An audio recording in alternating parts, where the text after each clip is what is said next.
Boa noite. A Madeira teme em ser a região do país com a maior taxa de desemprego. No último trimestre foi de 8,9%, a média do ano foi de 8,8%. No primeiro mês deste ano, de 2019, de janeiro, o Instituto de Emprego registrou 1.676 novos desempregados, número para o qual terá contribuído o fluxo migratório de cidadãos da Venezuela. Que medidas estão a ser tomadas para combater esta realidade? Que papel estão a ter os estabelecimentos de ensino profissionais e superiores para dar formação a quem ingressa pela primeira vez no mercado de trabalho ou pretende voltar a ter um posto de trabalho? É o que procuramos saber no programa de hoje com a Presidente do Instituto de Emprego da região, Rosário Alegra, com a Presidente do Instituto de Qualificação, Sara Relvas, com o Diretor do Observatório de Emprego da Universidade da Madeira, Hélder Lopes, e com o Diretor-Geral da Escola de Hotelaria e Turismo da região, Paulo Gomes. A todos, boa noite.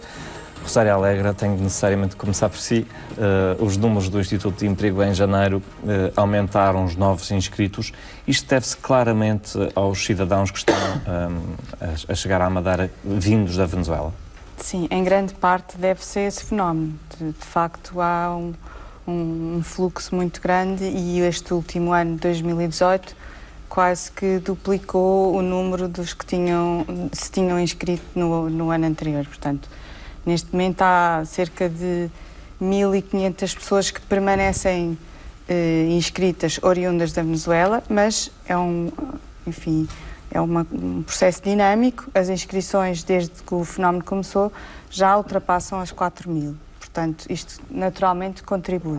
Depois, janeiro é tradicionalmente também um mês em que o desemprego registado normalmente é superior ao do mês anterior, também pela sazonalidade da nossa atividade. Portanto, acabaram o período das festas do Natal e há aqui uma série de contratos que terminam e, portanto, o fluxo de inscrições em janeiro é sempre muito superior aos dos 3 últimos meses do ano. De qualquer forma, este ano, este aumento é enorme, é de cerca de 85% de novos inscritos, comparativamente a janeiro do ano anterior. Em termos de inscritos, foi quase o dobro de pessoas a inscreverem-se o que quer dizer também que, proporcionalmente, o mercado mexeu, porque senão o desemprego teria aumentado muito mais em relação ao mês homólogo. E nestas pessoas que estão a chegar da Venezuela e que estão inscritas no Instituto de Emprego, é possível saber se elas vêm com alguns níveis de qualificação, se são mais jovens? Que perfil é que conseguem fazer neste momento? Vêm com algum nível de qualificação, sim, mas têm sempre grandes limitações em termos dos reconhecimentos das suas qualificações. Por outro lado, são pessoas proativas, portanto, não permanecem muito tempo inscritos, há uma grande rotatividade, porque também se predispõem a aceitar muitas vezes trabalhos abaixo das suas qualificações, mas como forma de se tornarem ativos e daí passarem para situações melhores. Destas pessoas que estão inscritas, se somarmos todas, estas 16.500 pessoas, andam à volta disso, que estão inscritas, elas estão inscritas e são os que estão no desemprego no máximo até 2 anos. Não é no máximo até 2 anos. Essas pessoas, algumas poderão estar mais do que 2 anos inscritas. Não recebem o subsídio? A relação é assim, destas 16.561 pessoas, só 30% é que têm subsídio de desemprego. Portanto, as restantes não recebem, poderão ter algumas com rendimento social de inserção. Mais de 70% já têm quase mais do que 2 anos que estão no desemprego. É assim, há pessoas que estão inscritas e desde o primeiro dia que estão não têm nenhum rendimento, nenhum apoio. Portanto, só parte das pessoas inscritas, só 30% é que têm subsídio de desemprego ou rendimento social de inserção.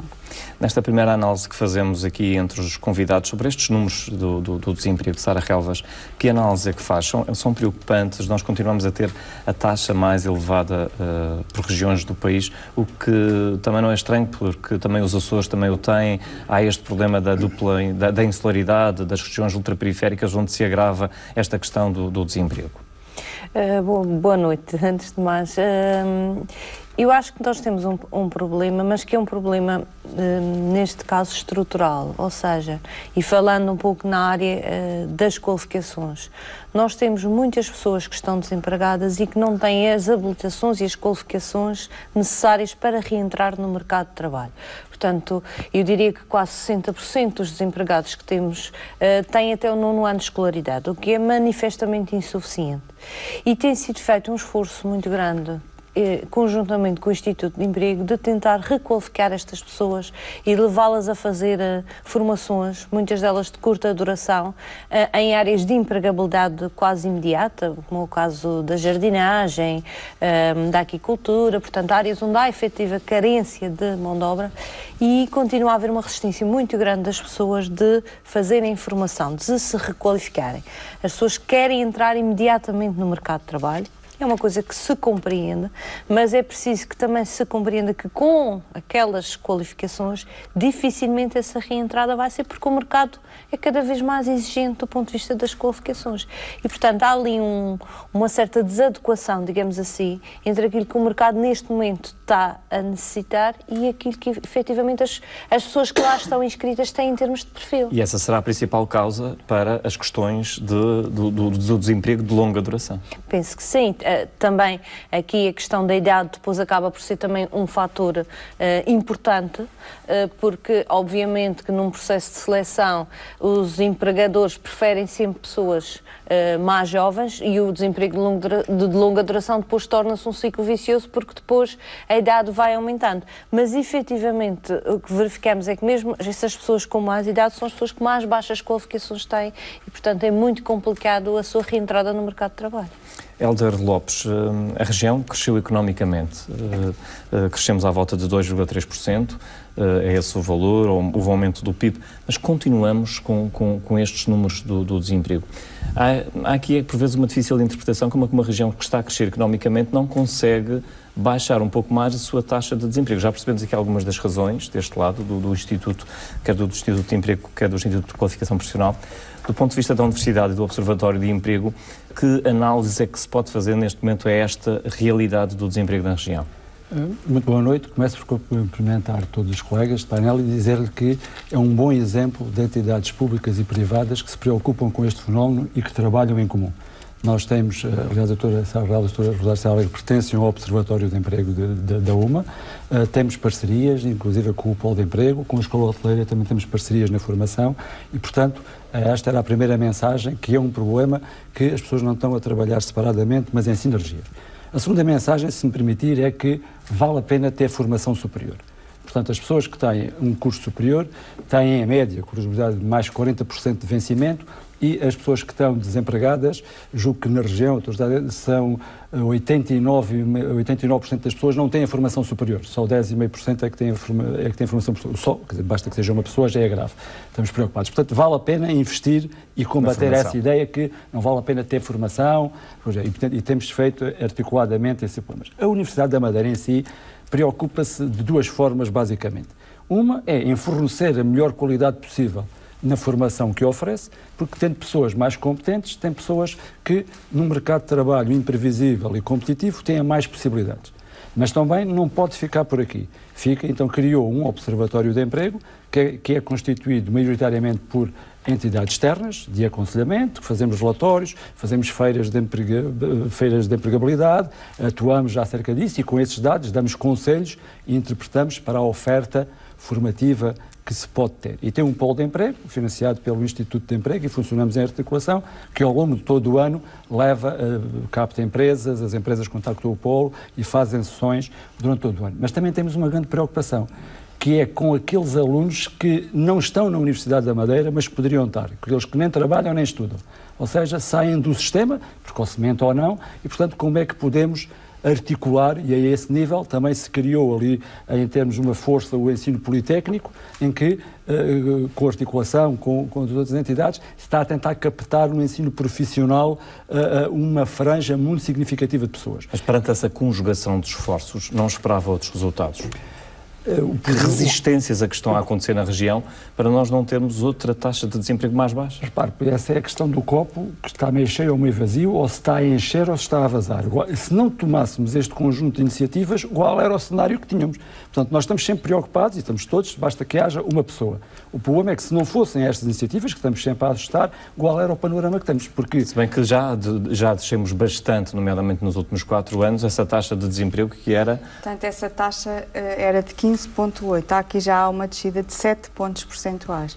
Portanto, há aqui já um grande esforço de todos estes organismos e um sinal de que o mercado, de facto, está a funcionar e está a recuperar, porque quem dá efetivamente emprego é as empresas, é a economia a funcionar.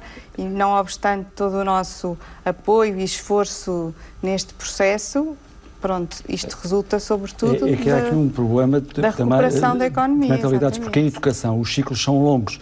Quer dizer, por exemplo, uma universidade não é um centro de formação profissional que forma ou não consoante o mercado. Tem que haver, portanto, estrutura crítica, tem que haver o processo de acreditação dos cursos, nomeadamente licenciaturas de mestrado, portanto, demora tempo e, portanto, a própria adaptação também vai sendo feita de forma progressiva. Mas as causas do Observatório de Emprego, resumindo, sintetizando, professor, onde é que estão as principais causas? Estão na falta de formação de muitos dos desempregados? Estão também do lado das empresas para conseguirem colocar estas pessoas?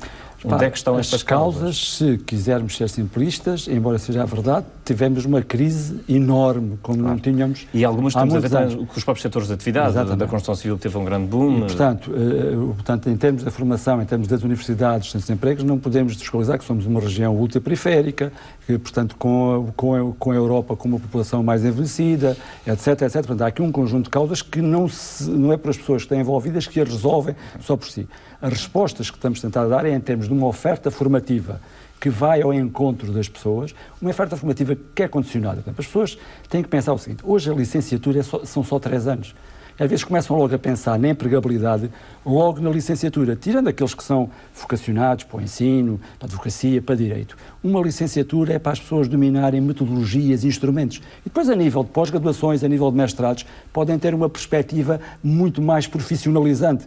Deixem os filhos, apelando aos pais, deixem os filhos estudar aquilo que lhes apetecer, aquilo que quiserem numa licenciatura, aconselhando, sendo uma opção informada, porque hoje é muito difícil dizer, daqui por 3, 4, 5, 6 anos, o que é que vai ser preciso e o que é que não vai ser preciso. Já vamos desenvolver depois essa ideia. Primeiro esta análise aos números que gostaria que fizessem do desemprego. Paulo Gomes, numa terra de turismo com muitos setores que estão associados a esta indústria, não esperava que a nossa taxa de desemprego pudesse ser mais baixa? É sempre de esperar. Antes de mais, boa noite e agradecer o convite. É sempre de esperar e eu vou pegar em duas, se me permite, em duas observações que foram aqui feitas pelos colegas. Percebemos todos, quando o professor Hélder referiu, que vale a pena tirar um curso superior, sem dúvida, mas eu creio que a questão fundamental aqui vem um pouco a montante, e aquilo que a doutora Sara disse faz todo o sentido.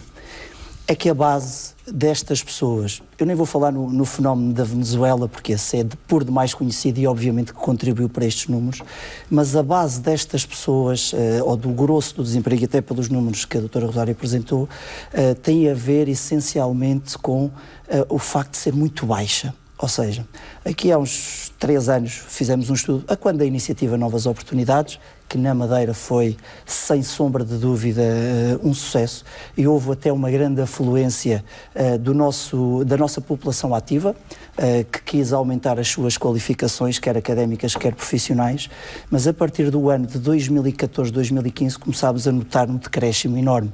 Isto porquê?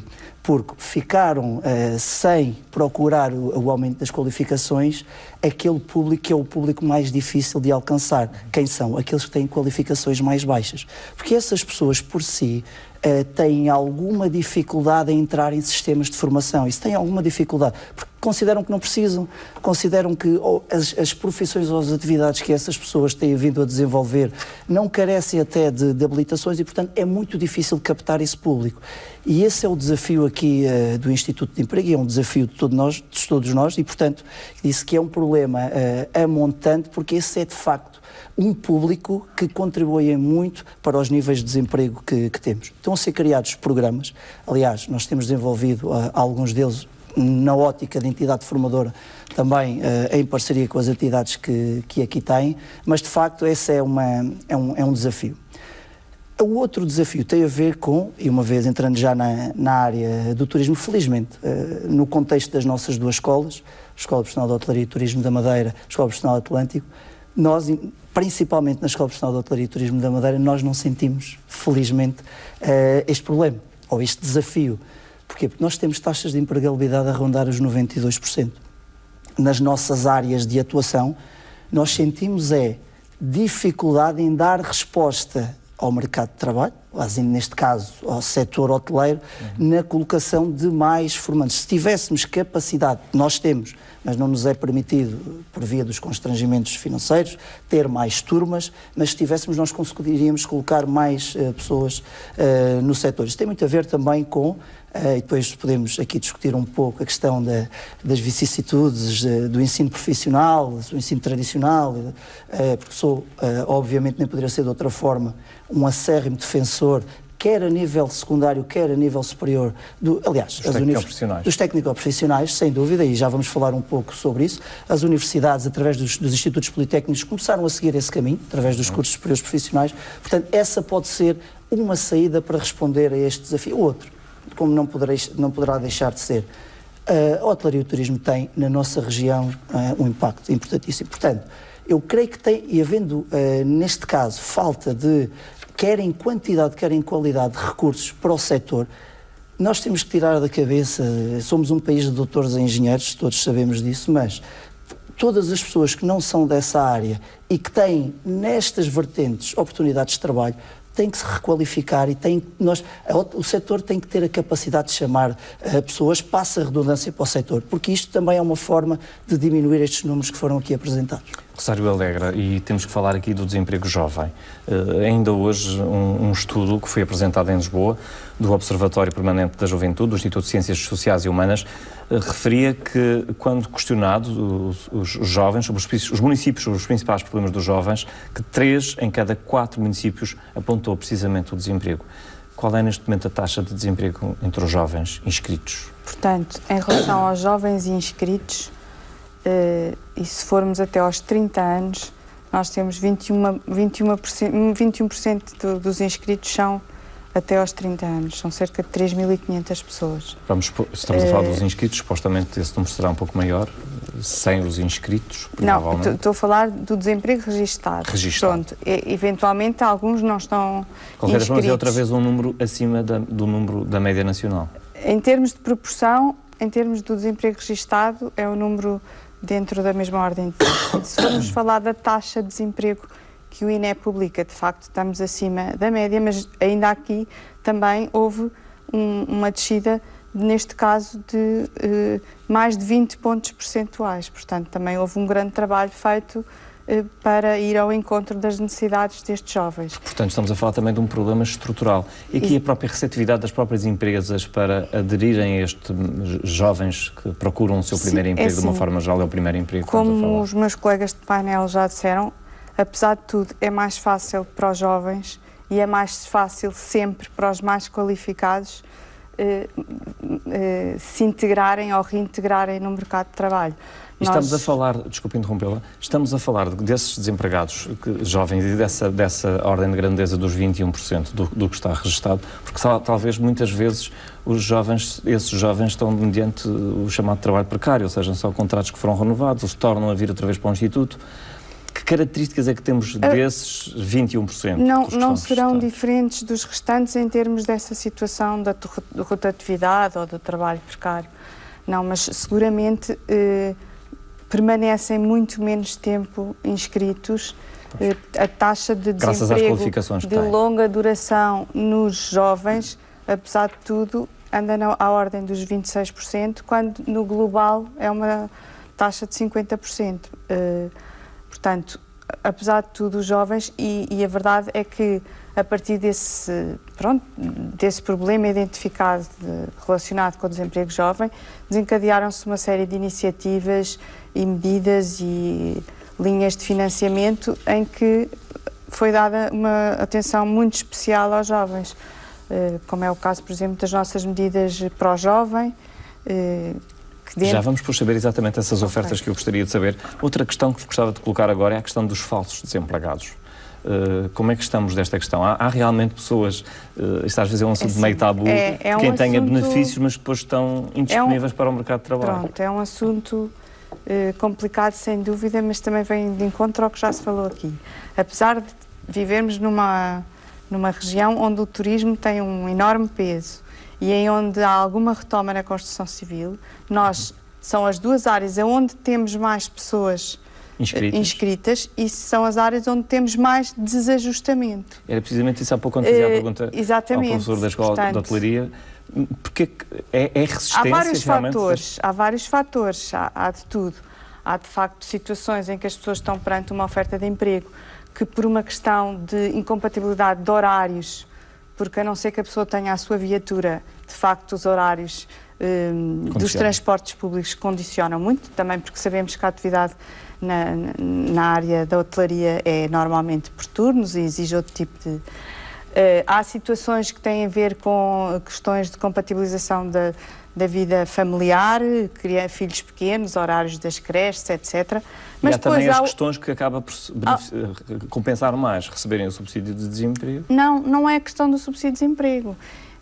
Quem recebe o subsídio de desemprego quase que é obrigado a aceitar uma oferta de emprego conveniente. Nós estamos a falar de pessoas que não recebem subsídio de desemprego, portanto, estão lá inscritas supostamente sem rendimentos, mas perante uma oferta dentro da sua área, não estão disponíveis para trabalhar. Então, o que nos leva ainda mais a crer de compreender porque é que continuam registados, enfim, ninguém vive e não aceitam da água, não é? Portanto, nem do ar, e portanto, leva-nos a crer que há ali pessoas que até estão a ter alguns rendimentos e que têm outras vantagens em estarem inscritos no Instituto de Emprego, porque têm questões de rendas de casa com benefícios, creches, cabazes, enfim, até para ir de graça à Barreirinha no verão vêm pedir uma declaração que estão inscritos no desemprego.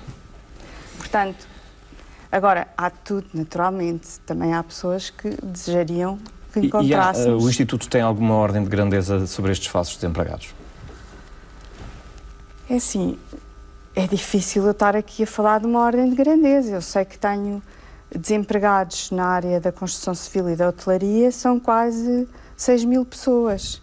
Claro que depois aqui também há desajustamentos que têm a ver com a especialização da sua formação, nomeadamente em termos da construção civil. Portanto, procuram-nos ladrilhadores, estucadores, pintores e carpinteiros de limpos e o que nós temos são outras profissões. Depois há a situação também quando nos pedem este tipo de formações ou especialidades, os jovens não estar minimamente, mesmo quando há formação disponível para lhes proporcionar uma ferramenta para entrarem no mercado de trabalho, não estão interessados nem disponíveis nestas áreas. Portanto, depois acaba por haver aqui uma série de desajustamentos. Exatamente. Sara Relvas, este desemprego qualificado, desemprego jovem, que opinião é o que é que está o Instituto, o que é que neste momento tem em mãos, que programas é que estão a ser desenvolvidos? Portanto, nós apostamos muito no ensino profissional e na formação ao nível do sistema de aprendizagem, que são as áreas que o Instituto tem por excelência, em que os jovens têm uma qualificação ao nível do secundário, 12º ano, e um nível de qualificação 4, que é um nível reconhecido ao nível da União Europeia. E temos taxas de empregabilidade acima dos 60%, e temos áreas que estão nos 100%, ali como o Paulo também falou, na hotelaria.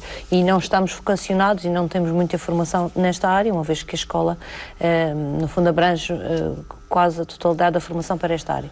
Portanto, o que se verifica... Que perfil é que estamos a falar dessas pessoas? Quem é que eles são? Nós, neste momento, a região tem 40% dos jovens no secundário estão a frequentar o ensino profissionalizante. Portanto, o objetivo é chegar aos 50%, que é a média da maioria dos países europeus, e é uma meta que temos apostado muito, porque no resto da Europa o ensino profissional é um ensino que vai taco a taco com o ensino dito regular, que é uma palavra que eu não gosto muito, mas para as pessoas perceberem. A verdade é que, historicamente, o nosso país tem tido uma resistência muito grande à frequência dos jovens deste tipo de ensino. E ainda existe muito desconhecimento, não por parte dos jovens, mas das famílias, que esta vertente de ensino tem as mesmas condições de acesso ao ensino superior que é outra. E, portanto, muitos jovens são condicionados a não entrarem na vertente do ensino profissional porque os pais muitas vezes pensam que está vocacionado exclusivamente para a entrada no mercado de trabalho pós-secundário. Não é verdade. Muitos vão via os cursos técnicos superiores profissionais, portanto, prosseguir estudos, e muitos fazem os exames de acesso ao ensino superior. E para muitos com vantagens competitivas, uma vez que já fazem uma formação profissionalizante na área que depois querem prosseguir estudos. Eu noto por parte dos jovens uma adesão cada vez maior e um interesse, noto ainda por parte das famílias alguma resistência. E o que se verifica é que estes jovens, com esta qualificação, quando querem entrar no mercado de trabalho, estão à frente dos outros que só têm o 12º ano, porque sabem fazer qualquer coisa e, portanto, daí que também tínhamos tido estas taxas sempre muito elevadas e, inclusivamente, muitos jovens que até imigram, mas imigram com esta formação, com esta certificação que lhes permite aceder a profissões. Estou-me a lembrar, por exemplo, da soldadora, temos muitos jovens que vão para a Inglaterra trabalhar nesta área porque têm uma formação que lhes é reconhecida por toda a Europa. E acabamos, professor Hélder Lopes, neste caso, que era precisamente uma questão que eu ia colocar sobre os jovens que depois deixam a região e que vão tendo essas qualificações, quer por parte do Instituto, quer por parte da própria Universidade, da Escola de Hotelaria, e que nos deixam porque depois as entidades empregadoras os reconhecem mais, e essa é outra questão depois do próprio desemprego. Em termos da formação que é oferecida, e se as pessoas encontram outras empresas para trabalhar, outras instituições, saem da Madeira, se voltam para a Madeira, isso nos deve nos orgulhar, porque as pessoas precisam de mundo.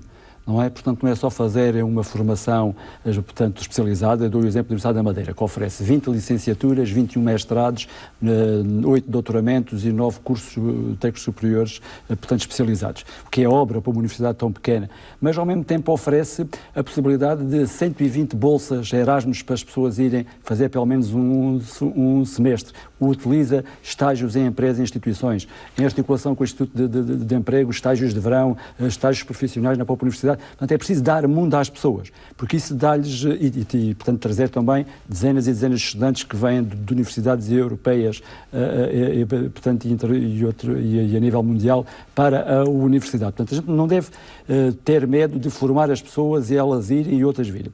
Aquilo que é preciso que nós tenhamos é a noção que ninguém deve, por dificuldades financeiras, deixar de poder estudar. E, portanto, reforçar, tanto quanto possível, o apoio social dentro das próprias instituições. A Universidade da Madeira faz o que é possível, portanto, há um certo faseamento das propinas, há apoios de alimentações, há bolsas para além da ação social escolar. A Universidade da Madeira, até há pouco tempo, não tenho aqui os dados, julgo que era a universidade do país que tinha mais alunos com apoio social escolar. Portanto, isso também é um indicador da sociedade aonde se insere e, portanto, daquilo que temos que combater todos nós para evoluir. Porque a educação é um dos principais meios da ascensão social. E, portanto, se não quebrarmos este ciclo, é muito difícil nós depois estarmos a criar, a dizer que é preciso os jovens serem empreendedores, que têm que ir à procura do seu mercado de trabalho, mas têm que ir à procura do seu posto de trabalho, mas que paguem impostos. Porque se é só debaixo da mesa, todos nós depois pagamos. E é aquilo que falamos há pouco. Portanto, não é ensinar para a malandria, é que as pessoas depois... E percebo, quem está em dificuldade, eu não vou criticar. Mas esse sistema, depois um sistema paralelo, todos nós é que pagamos isso, aqueles que pagam impostos. E, portanto, a cultura não é só fiscalizar e punir as pessoas. É eles perceberem que se não descontam, depois também não têm portanto, reforma, queixam-se das reformas muito baixas que têm, também descontou, mas eu não descontei, então... viveu do ar, quer dizer, o processo educativo tem que ir todo neste sentido e não ter proídos se é licenciatura, se é mestrados, se é cursos superiores especializados, se é pós-graduações mais profissionalizados. O que temos que garantir é que possam estudar e que haja, como a doutora Sara estava a dizer, que as pessoas possam passar de uns para outros, quer dizer, não ficar impedido, quer em termos legislativos, quer em termos depois da sua disponibilidade. Aliás, a escola hoteleira, falar melhor do que eu, muitas vezes os alunos são, no primeiro ano ou segundo ano, já andam a ser aliciados para sair e ir para o mercado de trabalho. Depois ficam sem formação. O que é que isto leva? A remunerações mais baixas, a formação não fica completa na escola, aqui nos cursos superiores. Portanto, é entre as pessoas que têm que sobreviver e não podemos criticar se ir ganhar uns trocos, entre aspas, mas que põe o pão na mesa e o ter e o acabar a formação. Portanto, temos que ter paciência, temos que fazer o nosso papel, sentar sempre a apontar o dedo, mas não é fácil. E aqui a comunicação social, com estes programas e outras iniciativas, tem um papel muito importante em realçar isso. Há mecanismos, falem com as pessoas, não decidam porque ouvi dizer, portanto, neste momento não acredito que, com todos os apoios que há do género, que alguém deixe de estudar porque não tem condições. Há mecanismos, é preciso conhecê-los. Se houver casos muito excepcionais, também há bolsas, por exemplo, a universidade tem com empresas que patrocinam bolsas para estudantes que não estão abrangidos. Mas, por exemplo, as pessoas... Então, claro apelo à informação do que eu já venho à informação para que haja uma formação de qualidade. Não é? E, portanto, que há mecanismos, e deixe-me só reforçar este ponto, o que é. Muitas vezes as pessoas dizem, vamos estudar para a Universidade da Madeira, eu quero que o meu filho vá para fora e não sei o que mais, mas depois, ao mesmo tempo, diz que o filho não tem maturidade. Podemos fazer aqui uma licenciatura de 3 anos, faz um semestre ou um ano Erasmus, e depois, ou continua aqui, ou vai. Quer dizer, ou então fazer ao contrário, vai e depois vem. Portanto, há mecanismos para as pessoas terem mundo. Nada pior do que ficarmos fechados com ideias pré-concebidas. Paulo Gomes, há pouco dizia que dos cursos, nomeadamente da Escola de Hotelaria, mais de 90% já garantiam colocação profissional. A questão que lhe colocava agora é se há também casos na Escola Hoteleira que vão dar essa formação e que depois esses estudantes acabam por ir para o mercado para fora da região, para o mercado de trabalho para fora da região. É a globalização a funcionar e é de facto... Mas porquê é que eles não se fixam por vezes cá? A questão, logicamente, cada um tem o direito de escolher a opção que quer profissional. Nós neste mas a entidade patronal valoriza essa formação? Porque é que eles acabam por... Normalmente eles acabam por escolher onde lhes pagam melhor, não é? Certo, mas aqui é importante apresentar os números a esse nível, para dizer claramente que grande parte dos nossos alunos fica na região, quer a trabalhar, quer agora a estudar, mas isso já lá vamos. Das 92, nós temos uma taxa de empregabilidade de 92%, 3% continua estudos superiores, mas isso já lá vamos, mas na região. Agora, em primeiro lugar, eu creio que é um erro, e concordo plenamente com o professor Hélder, que nós não podemos dizer a um aluno, tu és obrigado a ficar na região. Agora, sabemos que as nossas escolas são criadas para servir o setor, as escolas profissionais, para servir o setor público da região. Porque é importante também, e utilizando aqui, permita-me utilizar a sua expressão, que os alunos tenham este mundo e que o ideal até seria que pudessem, durante 1 ano, 2 anos, 3 anos, ter experiências lá fora e depois pudessem voltar mais maduros, que isso era importante. Agora, obviamente que já existe competitividade no nosso parque hoteleiro. Há casos desses em Portugal, pessoas que saíram durante a crise e que estão a regressar. E que regressam. Nós já temos, felizmente, competitividade no nosso parque hoteleiro, quer ao nível de infraestruturas dos próprios hotéis, quer também a nível remuneratório. Agora, se existe por parte dos nossos alunos, ou por parte de vontade em conhecer outras culturas, em conhecer, depois vou contar um exemplo engraçado, em conhecer também outras realidades, com certeza podem aproveitar essas oportunidades, porque nós recebemos, acredite, dezenas de pedidos de alunos para fazer estágios em escolas no estrangeiro, em entidades hoteleiras no estrangeiro, e obviamente que nós não cortamos as pernas a nenhum dos nossos alunos. Agora, e têm alunos que neste momento estejam, portanto, a fazer os vossos cursos e que já estejam no mercado de trabalho? Os alunos, enquanto estão a estudar, não podem trabalhar. Isto aqui é uma... Mas há estudantes trabalhadores ou não? Não podem trabalhar, porque os cursos são... Nem à noite não há essa modalidade na vossa escola? Se trabalham, nós não sabemos. Pronto. Agora, os alunos, enquanto estão a estudar e a usufruir, porque os cursos são financiados, eles não podem ao mesmo tempo estar a trabalhar. Agora, a particularidade dos cursos profissionais o porquê de ser um defensor acérrimo até para combater o desemprego. Em primeiro lugar, nós temos taxas de retenção de 83%, ou seja, 83% dos nossos alunos acabam o curso nos 3 anos. Portanto, isto aqui já é um sinal de importância. E depois, o próprio modelo curricular, que é diferente do dito ensino tradicional, concordo consigo, também não gosto muito desta expressão. Porquê? Porque tem uma carga prática muito acentuada. Isso acaba por ser um fator motivacional para os próprios alunos. Para além disso, há logo uma aproximação ao setor privado, quando digo isto, é através dos estágios, desde o primeiro ano, que faz com que, por um lado, os alunos consigam conhecer aquelas entidades onde vão trabalhar, 2, que as próprias entidades consigam reconhecer os alunos. E, portanto, quando os alunos chegam ao mercado de trabalho, já vão com uma experiência e uma capacidade e uma competência que faz com que não sejam, não notem muito a passagem, no fundo, da parte entre académica para a parte e o mundo laboral. profissional. Agora, ainda a questão que colocou, eu creio que as empresas aqui, muitas já têm essa preocupação, tem que ter sempre na sua gênese o fator competitivo.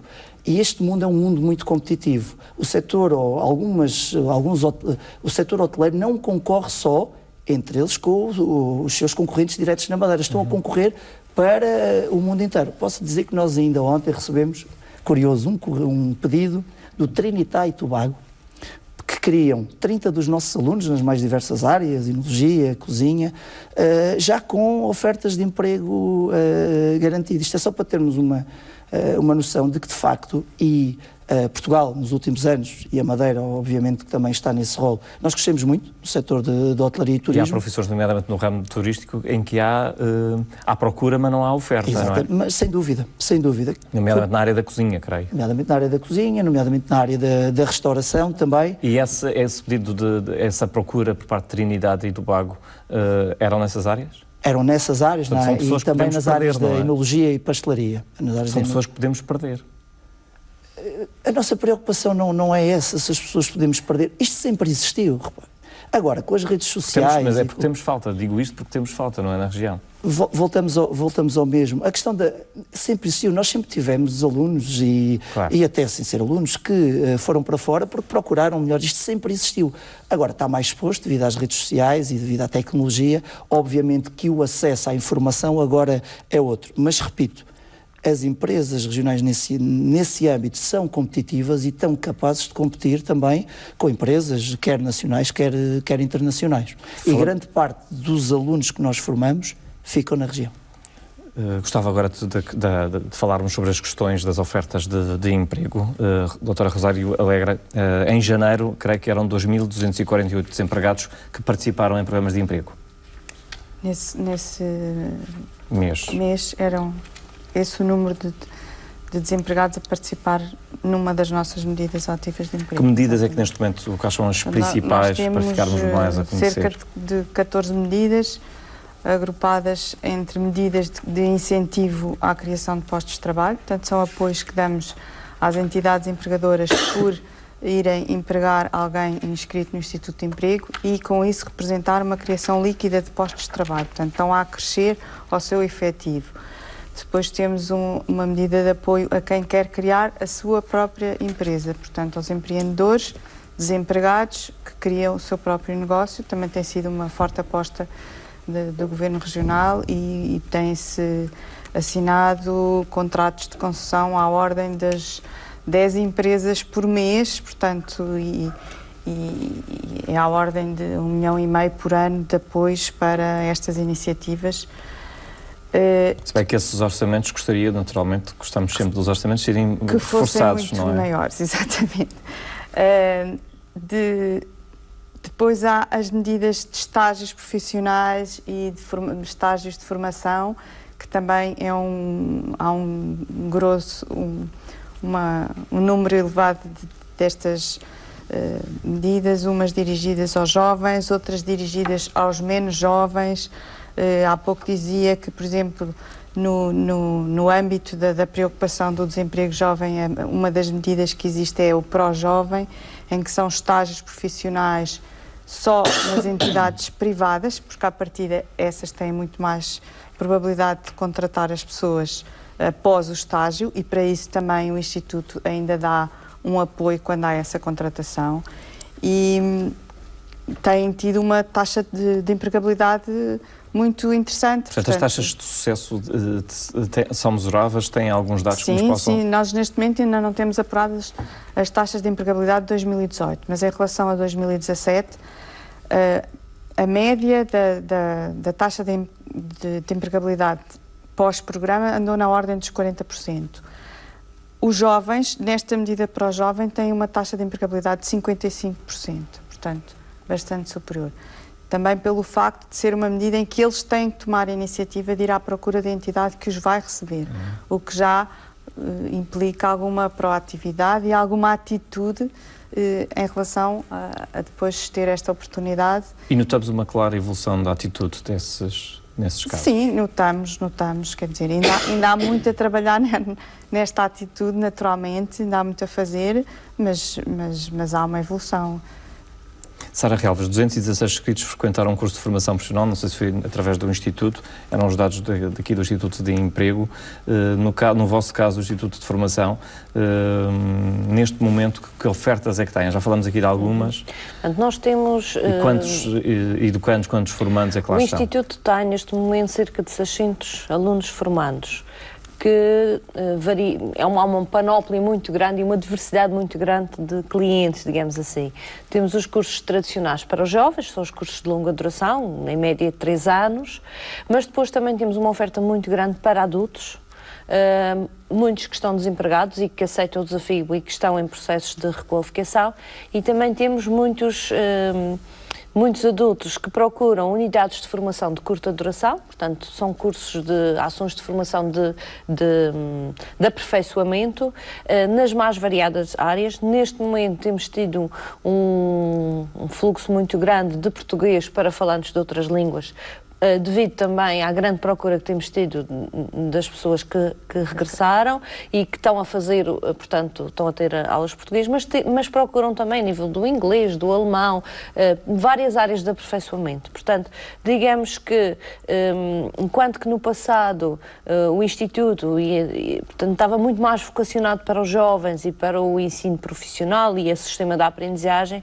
neste momento o leque é muito mais abrangente, portanto, temos muitos adultos, portanto, e já não Alguns estudantes trabalhadores também? Estudantes trabalhadores à noite, nas unidades de formação de curta duração ou nos cursos de educação e formação de adultos, em que as pessoas querem completar o 12º ano e, portanto, frequentam cursos de educação e formação de adultos, e também no âmbito do Centro Qualifica, que é um centro que promove processos de reconhecimento, validação e certificação de competências, e em que as pessoas podem ver reconhecidas as suas habilitações sem terem que entrar na via formal do ensino e formação, portanto, de uma forma em que não têm que entrar no sistema e, portanto, que também permite, no fundo, as pessoas terem acréscimos ao nível da escolaridade do 9º e 12º ano, que são processos que visam, no fundo, também aumentar a estrutura de qualificações da nossa população. Portanto, não só os jovens, porque neste caso a maioria deles, pelo menos o 12º ano completa, mas a nível daqueles adultos que ficaram parados no sistema e que precisam efetivamente de aumentar as suas qualificações. E há muitas pessoas que estão no ativo, que trabalham e que por esta via procuram aumentar as suas qualificações. E há algum projeto de expansão do próprio Instituto que queiram mais cursos, candidaturas a alguns projetos comunitários? Sim, de uma forma geral, temos vários projetos Erasmus sempre a decorrer e proporcionamos e tentamos proporcionar a todos os nossos formandos o tal mundo que o professor estava a falar, que é poderem fazer uma experiência de um estágio profissional a nível do ensino profissional num país fora. Para muitos destes jovens é a primeira vez que saem da região e, portanto, é uma experiência muito impactante e muito importante para a sua formação, não só profissional, mas também pessoal. E temos vindo a aumentar as áreas de formação que temos disponíveis. O ano passado tivemos 2 novas naves na área do frio, climatização e energias renováveis, que são áreas emergentes, e da pintura automóvel, serão áreas que não existiam na região, e vamos avançar na área da mecatrónica para a indústria 4.0, que é uma indústria emergente ao nível das chamadas fábricas inteligentes, e, portanto, vamos dar um passo seguinte no sentido de cada vez mais haver um aperfeiçoamento tecnológico na formação que é dada, que também seja simultaneamente apelativa aos jovens, porque aqui que a doutora Rosário dizia a verdade, há determinadas áreas que, apesar do mercado precisar, os jovens não sentem tudo o que tem a ver com as novas tecnologias, portanto, com sistemas, com a digitalização, com tudo isso é muito mais apelativo para os jovens. E podemos falar aqui, professor, e creio que esse também é sempre um dos objetivos do próprio Fórum de Empregabilidade que decorreu na semana passada, promovido pela Universidade da Madeira, pelo Observatório de Emprego, relativamente a esta questão das novas, uma espécie das novas profissões, o que é que o mundo laboral de hoje e de amanhã vai precisar de formação que vai ser dada pelos institutos, pelas universidades, pelas instituições de ensino. Essa é uma questão muito pertinente, que nos leva a que não basta ter, como a Universidade da Madeira procura, ter uma formação de qualidade que está acreditada, e, portanto, externamente, e, portanto, que é difícil de manter, porque os critérios são muito exigentes e até injustos com a questão de escala, com uma agência de acreditação, com algumas coisas que eu pessoalmente não concordo, e sem ter acesso a alguns fundos que deveria ter, ou seja, há fundos que estão regionalizados para infraestruturas, para equipamentos, e que a Universidade está aqui num limbo. Dou-lhe só o exemplo, a Universidade do Algarve teve acesso a 500 mil euros para a internacionalização, a Universidade da Madeira zero. E depois que exige que a Universidade da Madeira se internacionalize, etc, etc. Mas pronto, deixando esse ponto, que não é o tema exatamente deste mas sem dinheiro estes projetos caem por terra, exato, não é? Portanto, manter, mas temos apostado na qualidade da formação, acreditada, não é dito por nós, e pelos nossos alunos, onde ela. Mas há um acompanhamento àquela atitude que falava há pouco, ou seja, não vale a pena nós dizermos que os jovens hoje são apáticos, que estão poucos interessados. Então nós, por exemplo, a Associação Académica também tem tido um papel importante, mas a Universidade da Madeira, que representa através do Instituto de Emprego, tem um Fórum de Empregabilidade e tem um polo de emprego em articulação com o Instituto de Emprego. Por exemplo, só para dar um exemplo, começamos a atuar logo a nível dos alunos do primeiro ano, não é deixá-los chegar ao fim. Portanto, o polo de emprego o ano passado fez 1.845 atendimentos, 440 e poucos presenciais, 1.400 em termos de e-mail, fez 559 divulgação de empregos que estavam disponíveis por diferentes meios, mas vamos às salas e há um acompanhamento para eles aprenderem a fazer um currículo. Não só escreverem, mas como é que se constrói um currículo? Como é que se podem preparar para as entrevistas? O que é que se pode e o que devem fazer? Até que cuidados devem ter com aquilo que colocam nas redes sociais, daquilo que não colocam, depois quando vão para uma entidade empregadora que também tem em conta esses dados, sem terem, portanto, há privacidade, mas, ou seja, começamos a preparar os alunos desde o primeiro ano. É difícil, fazemos inclusive sessões em sala, que as empresas vão às salas, nas próprias aulas, porque se é aberto, os alunos quase não aparecem. E há casos de interesse, nomeadamente das próprias empresas, logo quando os alunos já... As empresas muitas vezes percebem onde é que estão, quem já querem empregar, não é? Por exemplo, tivemos agora no Fórum de Empregabilidade, que cresceu claramente este ano. Às vezes nós não trabalhamos para as estatísticas nem o observador de emprego, mas às vezes são indicadores. E as empresas, que elas próprias querem estar mais no Fórum de Empregabilidade, é porque têm retorno daquilo que fazem, não é? E, portanto, há empresas específicas, por exemplo, que vem uma empresa do continente de propósito só para recrutar enfermeiros para a Holanda. É que nem eram enfermeiros em geral, era só para a Holanda, especificamente. E, portanto, há empresas de recursos humanos que ajudam a gerir as carreiras, há empresas ligadas ao empreendedorismo, há empresas dos serviços, dos transportes, do turismo, os grandes grupos hoteleiros, portanto, regionais, o Grupo Pestana, por exemplo. Portanto, e agora a Universidade tem um curso superior na área do turismo, não é? Tem um curso superior, a nível do Politécnico, em articulação e com o apoio da Escola Hoteleira e do Estoril também. Portanto, aqui as parcerias, há uma grande abertura neste nível, direção institucional que tem 39 alunos, portanto preencheu as vagas todas, é um curso de ensino politécnico, mas que tem, e, portanto, tem aquela vertente prática e de realçar, digamos, aqui não há concorrência, quer dizer, se há falta, vamos fazer os meios, os recursos humanos são muito importantes. E contados. Exatamente, contados porque, repara, nós estamos a gerir bens públicos e, portanto, temos que saber como é que aplicamos os bens públicos e quando não são bem aplicados temos que refletir e, portanto, não pode haver dolo. Pode haver opções que às vezes demonstram que não foram as mais indicadas e quanto mais monitorizarmos, quanto maior for o controle que seja a fazer, mais depressa vemos o que é que se pode infletir e onde é que se pode apostar. Portanto, a Universidade, o próprio Observatório e tudo, tem um princípio, não é varrer para baixo do tapete. Mas a Universidade procura perceber onde é que estão estas novas oportunidades? O que é que o mercado de trabalho vai procurar? Se bem que não se podem fazer cursos logo à medida... À medida, mas, por exemplo, um indicador que às vezes diz tanto a universidade ou as universidades preparam para o desemprego. Neste momento, não temos os dados de 2018, que foram agora só publicados internamente, o RAIDS em 17 de fevereiro, mas até ao momento só 43% dos alunos com formação superior é que tinham tido formação na UMA. 57% tinham sido noutras instituições de ensino superior. Não é? Portanto, é natural que estes dados se aproximaram, mas é a ideia que os desempregados foram todos na UMA, não é verdade. Mas se fosse, também iríamos ver porquê. Não há aqui crítica nenhuma, as coisas podem se inverter. Mas, por exemplo, alunos das licenciaturas, qual é a licenciatura que tem mais alunos neste momento? Engenharia e Informática, 246 pessoas. Logo a seguir, Gestão, 207. E, portanto, quer dizer, em termos de mestrados, por exemplo, inovação pedagógica, ciências de educação e inovação pedagógica, fundamental para a inovação pedagógica nas nossas escolas. Portanto, é o mestrado que tem mais pessoas, logo seguido de engenharia informática. Os cursos de formação de professores, principalmente a nível de mestrados, com grandes graus de empregabilidade, até porque as pessoas já estão no próprio sistema, é um meio fundamental de modificarmos aquilo que estávamos aqui um pouco a dizer, porque se as nossas escolas, desde o primeiro ciclo, desde o pré-escolar, primeiro ciclo até à universidade, se não atuamos a estes níveis, depois é muito complicado modificar as atitudes. Depois ajustar exatamente até ao próprio mercado de trabalho no futuro. Paulo Gomes, como é que está a escola hoteleira em termos do que é que as necessidades do mercado laboral vai precisar e dos cursos que têm? Há algum ajustamento que a vossa escola esteja a fazer perante o que é que precisa o mercado, e nós vamos ter novas unidades hoteleiras a abrir já dentro de poucos meses? Com certeza que sim.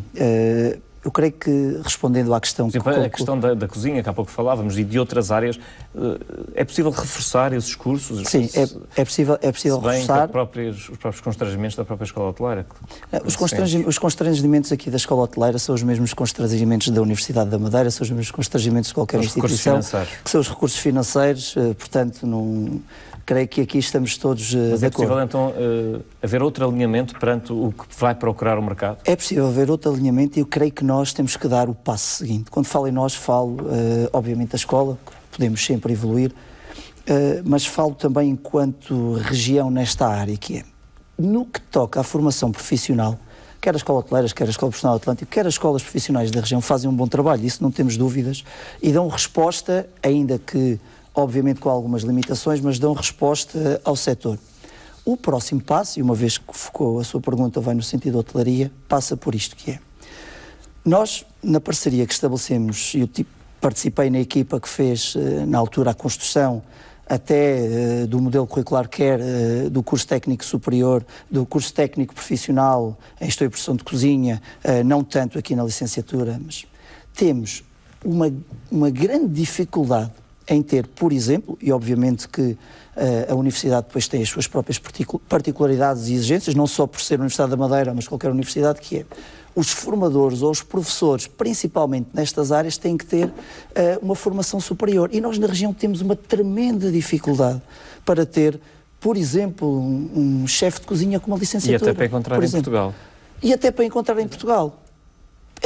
Nós temos excelentes técnicos. Há aqui problemas estruturais. Há problemas estruturais, mas que, respondendo à questão dos empregos de futuro, que se começarmos a trabalhar desde já, obviamente que as respostas e as soluções não aparecerão daqui a um ano, mas aparecerão num médio prazo.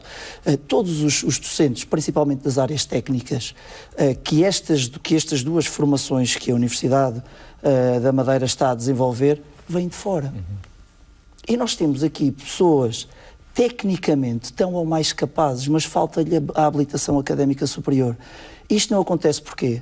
Porque essas pessoas, em primeiro lugar, há uma falta de tempo tremenda, porque têm um grande cariz operacional nas suas entidades, e depois é a questão de, para desenvolver a sua atividade, eles não precisam desta formação. Portanto, só para lhe dar nas avaliações intermédias que fazemos, quando colocamos as questões aos nossos alunos, se pretende seguir estudos superiores ou se pretendem ingressar no mercado de trabalho. Alguns dos nossos alunos respondiam assim: nós até gostávamos de seguir cursos superiores, mas temos que sair da região e nós não temos meios financeiros para o efeito. Felizmente a Universidade da Madeira, o ISAL também já dá em algumas áreas essa resposta, a Universidade da Madeira começou agora a fazer esse caminho. Mas esse é um caminho que não é só da responsabilidade da Universidade da Madeira. Quando falava o que é que nós podemos fazer melhor, para além daquilo que já fazemos, nós precisamos de incrementar mais e melhor tecnologia, por exemplo, nos nossos cursos, quer a nível das instalações, quer ao nível dos equipamentos, que hoje em dia já proliferam por algumas, a nível internacional, por algumas escolas de nível superior, até nestas áreas mais conceituadas, mas isso carece de investimento. E é um investimento que tem que ser feito, e aqui também, obviamente que o Governo Regional também tem uma palavra nesse aspecto, mas que é um investimento que vai trazer retorno a este nível para o futuro. E, portanto, e já quase em reta final do programa, numa última ronda que faço convosco, quais são as medidas principais necessárias? São precisamente, nomeadamente, do reforço de verbas destinadas ao ensino profissional e superior? Eu diria que no que toca ao ensino profissional, eu diria que sim, que para além das verbas, e falando das nossas duas instituições, para além das verbas e do investimento ao nível da infraestrutura, ao nível também de um conjunto de mecanismos, a nível de tecnologia, que nos permitirá ir um pouco mais além. E depois a outra questão que tem a ver com os constrangimentos financeiros que falámos aqui há pouco, que é a capacidade ou a possibilidade, porque nós neste momento, quer numa escola, quer noutra, temos capacidade para dar mais e melhores respostas no que toca ao volume dos alunos. Nós na Escola Hoteleira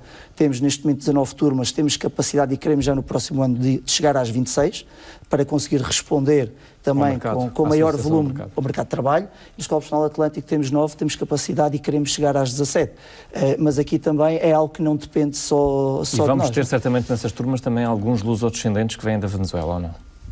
Eu espero que sim. Nós não nos cingimos apenas só aos E os protocolos com o Instituto de Emprego podem ser reforçados, nomeadamente também para essa formação também na própria escola de hotelaria? Dou-lhe um exemplo concreto que nós tivemos, aliás, para um grupo que vai abrir agora um grande hotel na região, e juntamente com o Instituto de Emprego, através do programa Formação e Emprego, que fez com que fosse possível. Nós felizmente fomos a entidade formativa escolhida para ministrar a formação desses desempregados que estavam mesmo desempregados e que irão ser os trabalhadores dessa entidade, que já fizemos, terminámos em dezembro o primeiro grupo e em fevereiro o segundo grupo. Essas pessoas já estão até integradas numa das unidades desse mesmo grupo, portanto esse trabalho tem sido feito juntamente com outras unidades. Aqui falamos de desempregados, claro. Concretamente, não dos nossos alunos em si, mas desempregados. Hélder Lopes, notas finais neste programa e nomeadamente nestas questões que devem ser trabalhadas para afinar melhor quem sai dos estabelecimentos de ensino para entrar no mercado de trabalho. No que diz respeito à Universidade da Madeira, embora não fale aqui em nome da Universidade, que é uma reitoria que fala por si própria, mas é aquilo que discutimos no próprio Conselho Geral e tudo, nós defendemos o reforço de verbas quando se provam que as verbas foram bem utilizadas. Porque às vezes pedimos só mais, e portanto, no nosso caso, acho que a Universidade da Madeira tem dado provas que tem utilizado bem aquilo que tem. E muitas vezes nem se pede situações de favor ou discriminação positiva, é ter acesso àquilo que os outros já têm. Aí já era um primeiro passo, não é? E portanto que é bom distinguir. Embora... Estamos a falar entre universidades. Sim, entre universidades e até outras entidades públicas e, portanto, privadas, que têm acesso a determinado tipo de fundos, a outros fundos públicos. O que diz respeito é a qualidade formativa que a Universidade da Madeira tem conseguido manter, mais cedo ou mais tarde começa a ser posto em causa, porque já não basta o empenho, a dedicação dos seus profissionais e de alguns mecanismos que se vão conseguindo fazer, porque há infraestruturas, há equipamentos, há laboratórios que, como estava aqui a dizer, portanto, que necessitam de estarmos sempre na vanguarda, porque a universidade há um ensino de vanguarda e, portanto, a própria investigação que alimenta os cursos, que alimenta o conhecimento que é tratado, também precisa ser aumentado. E, portanto, a esse nível precisamos haver um repensar, e apesar da universidade, é uma universidade nacional, o papel que tem no desenvolvimento regional exige ainda que se aprimore a relação que já existe e que é boa com o governo regional. Esta perspectiva... Este, aliás, já tinha sido um próprio desafio do próprio reitor, portanto, exatamente, para aprofundar...